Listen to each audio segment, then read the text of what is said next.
गरीब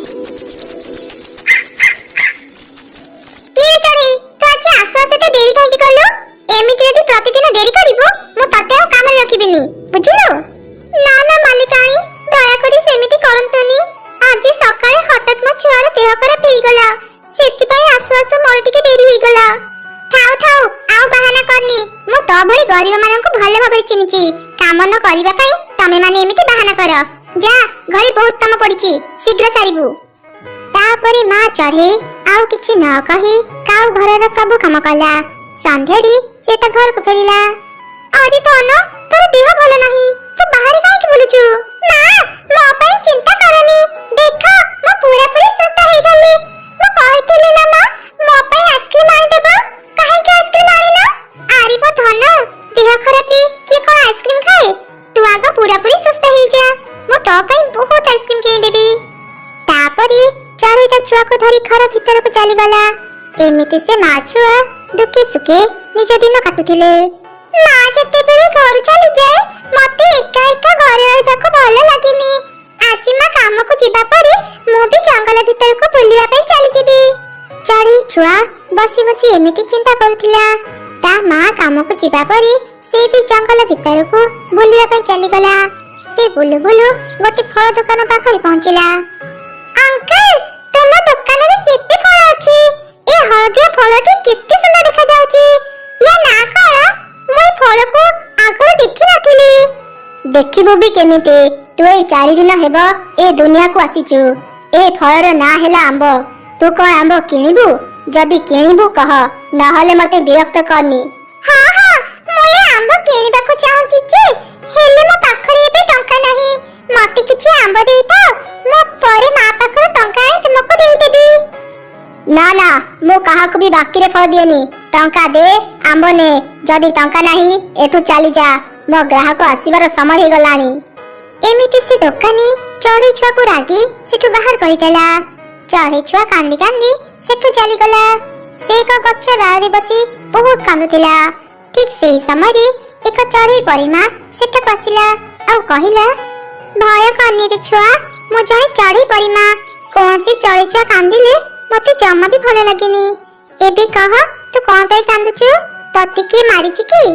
परिमा मु गोटे फल दुकान को जाइतिले मु सेठी ना गोटे नुवा फल आंबो देखिली।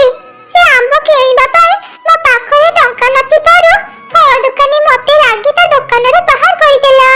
मो मां केते परिश्रम करी खाइबा जोगाड़ करी मो पाखरे फल किनिबा पई टंका नाही। आमे गरीब बहुत बहुत गरीब। मो धन त परा आ कांदनी तो कथा सुनी मते भारी कष्ट हेउची। तू निश्चय आंबा फल खाइबो हेले केमिति? अरे हां मते गोटे उपाय मिलिला। एई तो आगरे गोटे सारु गच्छ अछि चाल मो संगरी से गच्छ आनिबा। एमिति कहि चढ़ी परिमा सारु गच्छ को नै आसिला। आउ किछि मंत्र शक्ति रे से सारु गच्छ को एक जादुर गच्छ करि देला। एई नै धन एईटा गोटे जादुर सारु गच्छ याकु नै तू तो घर गारे पति दे खूब शीघ्र तू आंबा खाइ परिबो। एमिति कहि चढ़ी परिमा सेठर गाय भेगला। छुआ चढ़ीटी से गच्छ धरी घर पसिला आउ तांको अगणारे पति देला। परदिन सकाळे मां चढ़ीटी बाहर झाड़ू करू करू हठात तार नजर सारु गच्छ ऊपर पड़िला। अरे एको सारु गच्छ रे आंबा फळिची एटा केमिति संभव? हेले सारु गच्छ एठो केमिति आसिला? अरे धन कोड गलो शीघ्र बाहर को आसे। मार पाटी सुनी चढ़ी छुआ बाहर को आसिला। से सारु गच्छ रे आंबा देखि खूब खुशी हे गला। चढ़ी परिमा ठीक कहउथिले एते शीघ्र ए सारु गच्छ रे आंबा फळिबा मो भाबी नथिले। ए आंबा भीतर केते सुंदर वासना आसुची। मां शीघ्र ए आंबा काटी दियो ना मो खाइबी। ए सारु गच्छ एठको केमिति आसिला जाना नाही। ए आंबा विषाक्त हे पारे तू जमा भी आको खानी। चढ़ी छुआ परिमा विषय ता मां को सब कथा जानिला। सब सुनिला परे चढ़ी को शांति मिलिला। से आंबा को काटी ता छुआ को खाइबा पई देला। हठात एक चमत्कार घटना घटिला। चढ़ी छुआ जेते थर ता डेया छाड़िला ता डेया भितरु अनेक सोना टंका बाहरिला। मो तते मना करूथिली ना से आंबा खानी ତ ପରିମା ଦେଇଛନ୍ତି କହି ସେ ଆମ୍ବ ଖାଇଦେଲୁ। ତୋର ଯଦି କିଛି ହେଇଯାଏ ମୁଁ କଣ କରିବି କହିଲୁ? ମା ଚଢ଼େଇଟି ଏପରି ଚିନ୍ତା କରୁଥିବା ସମୟରେ ସେଠାକୁ ଚଢ଼େଇ ପରିମା ଆସିଲା ଆଉ କହିଲା, ତୋ ଛୁଆ ଡେଣାରୁ ସୁନା ଟଙ୍କା ବାହାରୁଛି ବୋଲି ତୁ ଭୟ କରନି ଚଢ଼େଇ। ଏହା ଅଶୁଭ ନୁହଁ, ମୁଁ ତାକୁ ଏ ଶକ୍ତି ଦେଇଛି। ଏଇ ସୁନା ଟଙ୍କାରେ ତୁମର ସବୁ ଅଭାବ ଦୂର ହେଇଯିବ। ତୋର ଯେତେବେଳେ ବି ଟଙ୍କା ଦରକାର ହେବ ତୁ ତ ଛୁଆ ପାଖରୁ ନେଇଯିବୁ। ତାପରେ ପରିମା ସେଠାରୁ ଚାଲିଗଲା। ସୁନା ଟଙ୍କା ପାଇ ମା ଛୁଆ ଖୁବ ଖୁସି ହେଇଗଲେ। ଧୀରେ ଧୀରେ ତାଙ୍କର ସବୁ ଅଭାବ ଦୂର ହେଲା। କଥା କଣ, ବହୁତ ଦିନ ହେଲାଣି ଚଢ଼େଇ ମୋ ଘରକୁ କାମ କରିବା ପାଇଁ ଆସୁନି। ତା ଘରକୁ ଯାଇ ଦେଖେ ସେ କଣ ପାଇଁ କାମକୁ ଆସୁନି, ଜଣା ପଡିଯିବ। ଏମିତି ଚିନ୍ତା କରି କାଉ ଚଢ଼େଇର ଘରକୁ ଗଲା।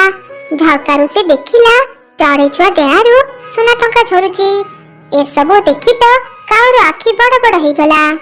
ଏଇ କଣ ଦେଖୁଛି ମୁଁ, ଏଇ ଚଢ଼େଇ ଛୁଆ ଡେଣାରୁ ସୁନା ଟଙ୍କା ଝରୁଛି। ବାପରେ, ଏ ଚମତ୍କାର ହେଲା କେମିତି?